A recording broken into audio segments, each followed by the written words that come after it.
सविस्तर सांगा.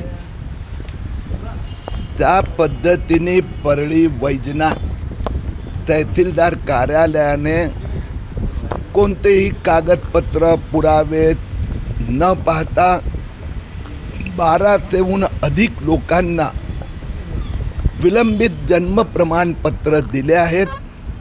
हे फार चिंतेची बाब आहे. सकाळी तहसीलदार कार्यालयातले अधिकारी भेटले होते. आज पोलिसांसोबत विस्तृत चर्चा झाली.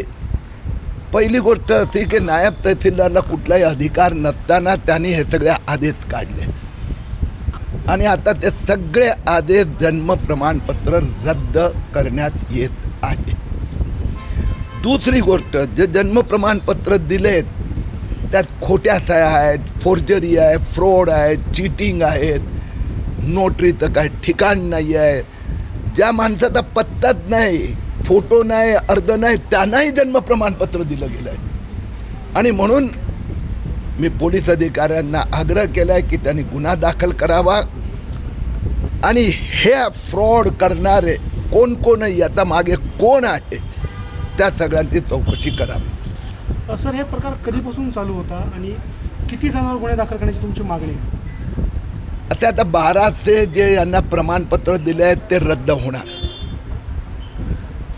आता दुसरी गोष्ट, ते हे बेकायदेशीररित्या दिले अधिकार नसताना, तर त्यासाठी तहसीलदार, नायब तहसीलदार यांची चौकशी झाली पाहिजे.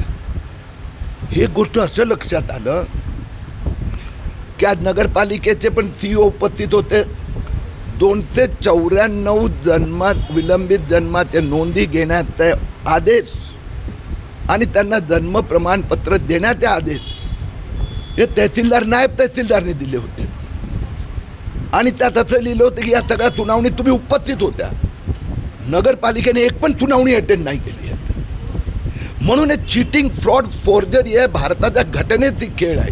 कारण की यात बांगलादेशी असो, रोहिंग्या असो, विदेशी असो, पाकिस्तानी असो, अफगाणी असो, कोण असेल कोणालाच माहीत नाही. ज्याच्याकडे हिंदुस्थानात जन्माचा एक पण कागदपत्र नाही त्याला तुम्ही जन्म प्रमाणपत्र दिलं. हे मोठ्या प्रमाणात इथल्या लोकांवर अत्याचार व आतंकवादाला प्रोत्साहन. सर, पुढची प्रक्रिया काय असेल आणि यामध्ये संख्येमध्ये वाढ होऊ शकते का? आता मी आग्रह केला आहे पोलीस अधिकाऱ्यांना गुन्हा दाखल करावा. आता तहसीलदार स्वतः तक्रारदार म्हणून आले आहेत. माझी त्याला हरकत आहे. कारण की नायब तहसीलदार, तहसीलदारनी फोर्जरी केली आहे, त्यात सहभागी आहेत. आणि त्यांना असं वाटत असेल की ते तक्रारदार झाले म्हणून ते वाचणार, असं नसते. त्यांनी तक्रार केल्यानंतर पण जर सिद्ध झालं की ते त्यात इन्व्हॉल्व होते आणि मी स्वतःही ते लक्ष घालणार आहेत. बीड जिल्ह्यात 4 ठिकाणी मोठ्या प्रमाणात घोळ झालेले आहेत. बीड येथे FIR गुन्हा दाखल झाला आहे. आज परळीचे मला विश्वास आहे की 1-2 दिवसात गुन्हा दाखल होणार. याचा नंतर मी जात आहे गेवराई आणि पुढच्या आठवड्यात परत बीड जिल्ह्यात येणार माजलगाव. सर, गेवराई येथे किती साधारण नोंदणी?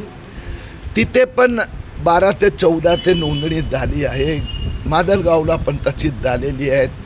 पण त्याची चौकशी करायची आहे. बीडमध्ये फ्रॉड, फोर्जरी झाली, गुन्हा दाखल झाला. येथेही फ्रॉड, फोर्जरी झाली, गुन्हा दाखल होणार.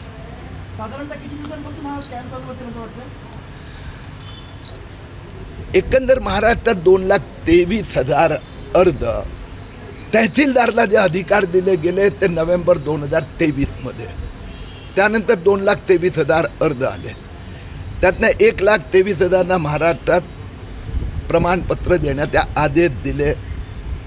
आताची स्थिती अशी आहे की यापैकी 97% अर्ज हे बांगलादेश किंवा रोहिंग्या किंवा असं संबंधित मुस्लिमांचे आहेत. इथले जे मूळ मुसलमान आहेत महाराष्ट्रातले, त्यांना काही अडचण नाही. त्यांच्यापैकी 2%चेही अर्ज नाही आहेत आणि त्यांच्याकडे आहे.